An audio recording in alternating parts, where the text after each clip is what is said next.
gaming news update. I wanted to do one for this Saturday morning as we're basically now 3 weeks away, well, 3 days away, in fact, from Gamescom opening night live. We now have a somewhat of an extended lineup, a little bit of a lineup of other games we can expect, or basically a majority of games we can expect from Gamescom opening night live next Tuesday.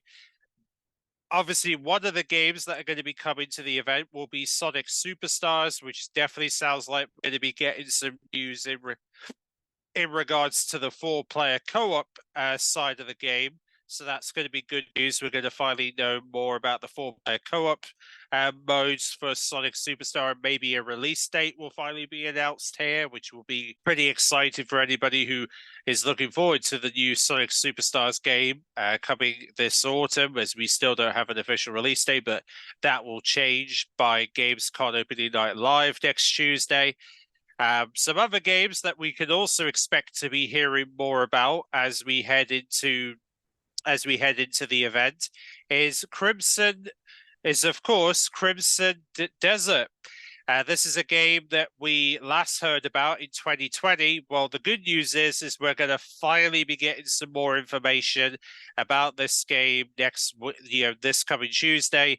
As yes, they're going to finally bring back the game to the showcase, because obviously it was Jeff Keighley who originally revealed this game during a during a Game Awards event back in 2020, when at the Game Awards 2020, this was first announced. Now we're going to get a new look at the game coming next week, which may give us hope that we might finally get a release date from the developers in regards to Crimson Desert, that we've been waiting for the release date for this game, and obviously it's coming to PlayStation 5. And yeah, I'm pretty looking forward to seeing more of this game, because I thought it was really, really cool what we saw in 2020.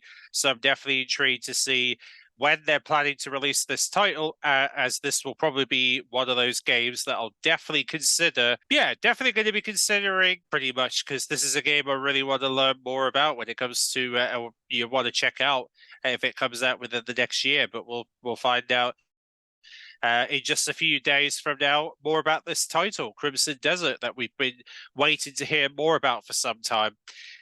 Now, as well as that, we're also going to be getting reveals for Cyberpunk 2077 Phantom Liberty. They're going to be giving us a new gameplay look at the title. So yes, definitely expect to hear more about Cyberpunk's upcoming DLC as it comes out next month. It comes out in September. So we should definitely expect some gameplay reveals to take place, gameplay demo showcases for this DLC next week, which is going to be great, or this coming Tuesday, should I say. Now, in terms of one of the other games that will be present, Alan Wake 2, they're going to be getting a new gameplay reveal at Gamescom. Well, they just announced a new release date for the game. It was meant to be coming out on the 17th of October. It's now coming out 1 week later on the 27th of October, and this is due to the amount of games that are coming out around that time, like Spider-Man 2, Lord of the Fallen, Assassin's Creed Mirage. The reason that was basically the main reason why they've delayed Alan Wake 2. Because of that, they've now pushed it to October the 27th, which means it gives you more time to enjoy those games, so then you'll be ready to actually find time to play Alan Wake 2 on PS5, Series X and X, Epic Games Store, as well. These are the platform on PC if you want to play Alan Wake 2 on console or PC, depending on where you want to play. So that's really good that they're being generous to give you an opportunity to try out, check out these other games before Alan Wake 2 releases the 1 week, basically 10 days after Spider-Man 2, which is going to be great, or essentially 7 days after Spider-Man 2's release is when this game's dropping. We also got the preload information for Baldur's Gate 3, which has been doing absolute fantastic in terms of its achievements in terms of release. Well, we now know its preload and release time schedules for PS5, and if you happen to get the digital deluxe edition of the game on PlayStation, you can preload beginning the 31st of August at around about 4 p.m. ish time is when you'll be able to start preloading, and you'll be able to start playing if you have the digital deluxe from the 2nd of September, which is essentially 2 days after the preloads begin for the Digital Deluxe Edition owners. If you pre-ordered the standard edition of Baldur's Gate 3, you'll be able to start preloading from the 4th of September and be able to play at its standard release date, which is the 6th of September, which is when the game properly comes out. Well, the standalone release of the game comes out on PS5. So if you want to play early, you're going to have to basically pay for the Digital Deluxe Edition if you want to start playing early Baldur's Gate 3 on PS5, which is yeah, so that's pretty good. So it gives you an opportunity to play early. If you happen to get the Digital Deluxe, then you'll be able to play from the 2nd of September. So that Saturday, you'll be able to finally start checking out Baldur's Gate 3 and see how Larian Studios why their game is getting so much talk about right now, which is really, really good. And speaking of Baldur's Gate, they actually did announce recently that they've got thousands of fixes and tweaks, and there's in terms of updates that they're going to be dropping over the coming weeks. So definitely look out for those updates as we head towards the PS5 launch of the game. We also got a glimpse at another game that's going to be coming out in the near future, which is Nino Berlin 2087. Obviously, this is sort of a Gamescom trailer, which definitely confirms that we might be seeing this at Gamescom opening night live, potentially, considering the fact that it's set 10 years after Cyberpunk 2077. So obviously it's not related to Cyberpunk, but it definitely has a sort of a board runner Detroit direction type of game, but it is expected to release in 2024. So we'll probably be hearing more about this at Gamescom opening night live next Tuesday. So this could be another game you might want to keep an eye on, as it might appear at the Gamescom showcase next week. Then of course, Call of Duty finally revealed Modern Warfare 3. They gave us our first look at the game in action. Yes, we got our first gameplay reveal, which actually does confirm that not only is it a sequel to last year's Modern Warfare 2, but they also, to celebrate 20 years, the 20th anniversary of Call of Duty, they're going to be bringing all 16 of the core maps from the original Modern Warfare 2 from 2009 are going to be obviously they're going to be modernized, and basically they're going to be moderize them to basically fit into the current Call of Duty conditions, ready for Modern Warfare 3. So you'll be getting all 16 of those original maps being remastered alongside the new maps that are going to be coming to Modern Warfare 3. So it will give you an opportunity to play on those classic favorite maps from 2009, as well as some new ones they're bringing to Modern Warfare 3. There'll obviously be an opportunity to experience zombies, because yes, zombies is coming to Modern Warfare thanks to Treyarch, who are bringing their signature zombie modes into Modern Warfare, which will feature missions and obviously an intense PvE survival experience against one of the largest enemies in the series history. There's obviously going to be open combat missions as part of the campaign missions, where players can go into gun blazing or night vision goggles, and basically it's going to center around player choice, essentially, is what they're saying. And then, of course, ground war and war modes from the World War II game are going to be coming into Modern Warfare 3. As remember, this is being made by Sledgehammer Games, so they're going to be bringing some of their signature modes into Modern Warfare 3 this year. And yeah, so that gives you a little bit of a glimpse. And they've also, the PlayStation blog does also confirm the fact that, depending on whether you pre-order digital or physical, which you can pre-order Modern Warfare 3 right now, you'll essentially have access to the open beta, as PlayStation will be the first place to play the open beta, where you'll get early look at the game's multiplayer mode, including maps, modes, weapons, other features, and surprises. So you can pre-order now to get access to the open beta when it launches, which we don't have an exact date for the open beta yet, but we should know hopefully soon. And of course, another thing to note is that if you pre-order digitally, you will get access to the campaign early because they're going to give us a 1 week early campaign early access, just like they did with Modern Warfare 2 last year. They're doing it again with Modern Warfare 3, so you'll be able to play the campaign early should you get a digital pre-order of the game.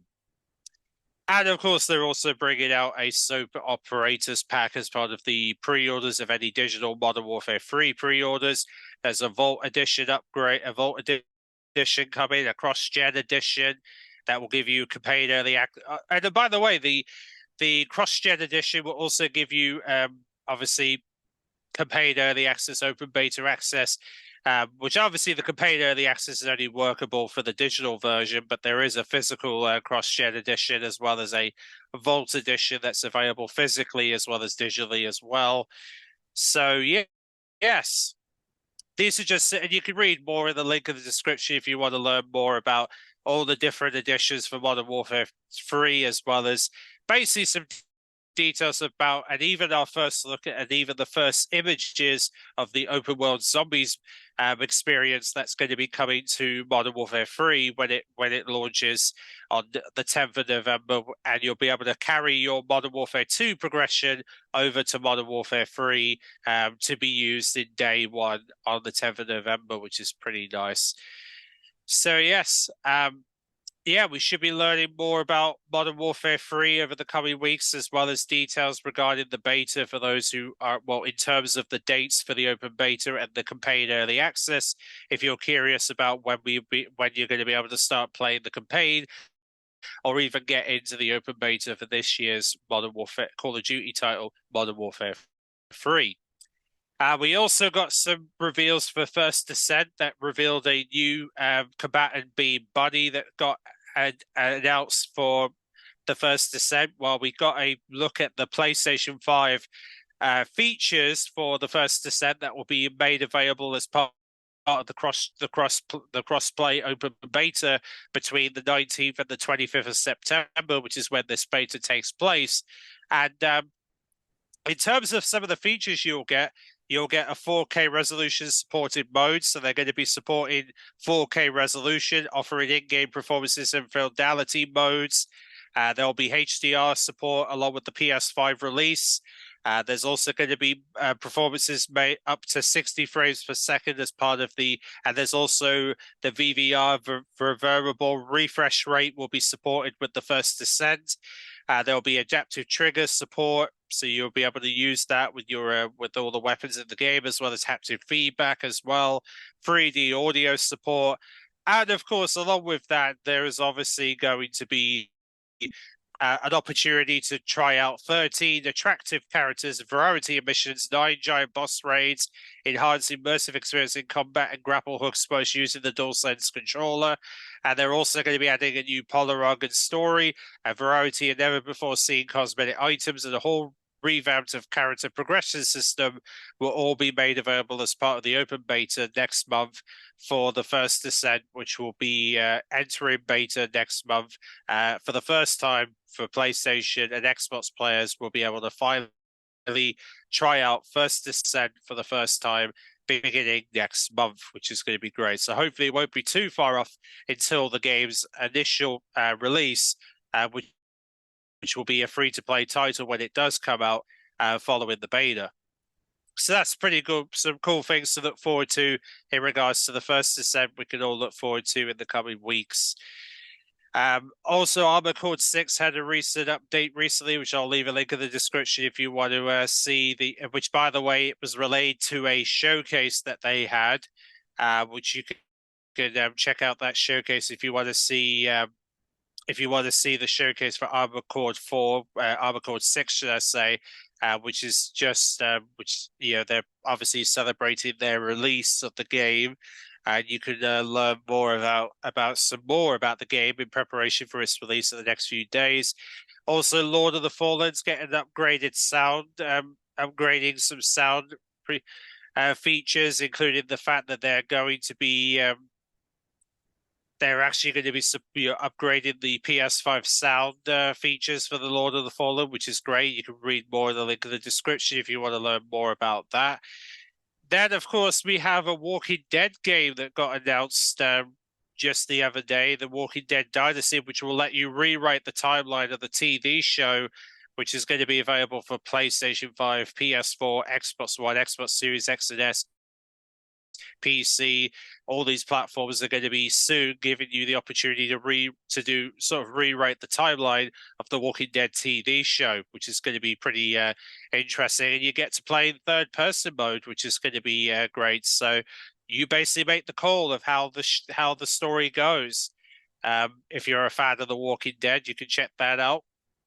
Also, Quantum Error finally got a release date for the 3rd of November, thanks to a story trailer that came out. So we now know this long-coming title comes out on the 3rd on PS5, and you'll be able to experience this sort of space horror title that finally gets its PS5 release by the end of the year, which is pretty nice.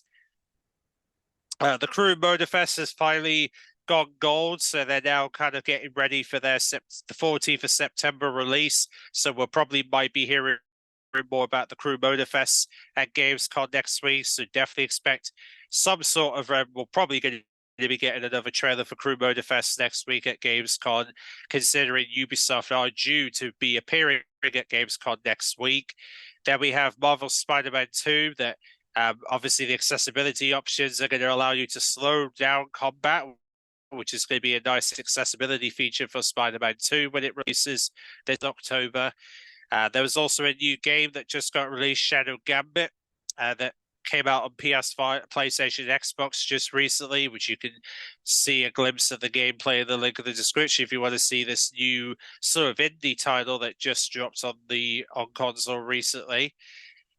Then we also have a new PlayStation Store sale, which is August savings, where they have almost 2,000 PlayStation 4 and 5 deals, which are full games and DLCs for you guys to check out. Also, we found out that Quantum Error is going to be a complete game with no microtransactions or platform exclusivity.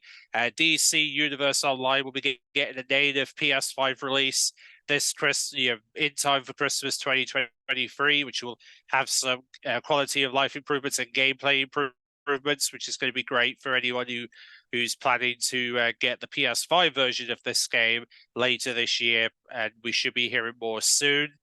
Then, of course, and also Bandai Namco's classic PlayStation titles that were on the PlayStation Plus Premium are now available for you to buy individually.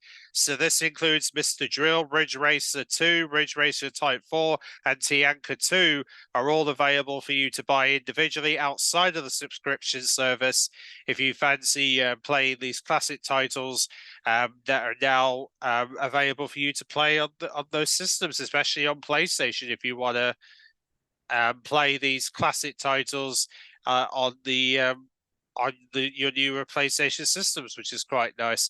And of course, Jeff Keighley kind of sets the expectations for next week's show, saying like it's going to be less about announcements, but it'll be more about big updates. So we can definitely expect a lot of updates to be made, which will probably include the Elden Ring DLC, the Shadow of Odin Tree, Tianka 8, which has been talked that we might be getting a release date sooner than you think. Black Myth Wukong, which is a game that was announced earlier this year. We might be learning more about this. We're definitely going to be learning more about this game next week. And many other updates will be announced during Gamescom Opening Night Live next week. So we should be learning more about some other games that are going to be a part of the catalog of titles that we'll be learning more about over the next in just a few days from now.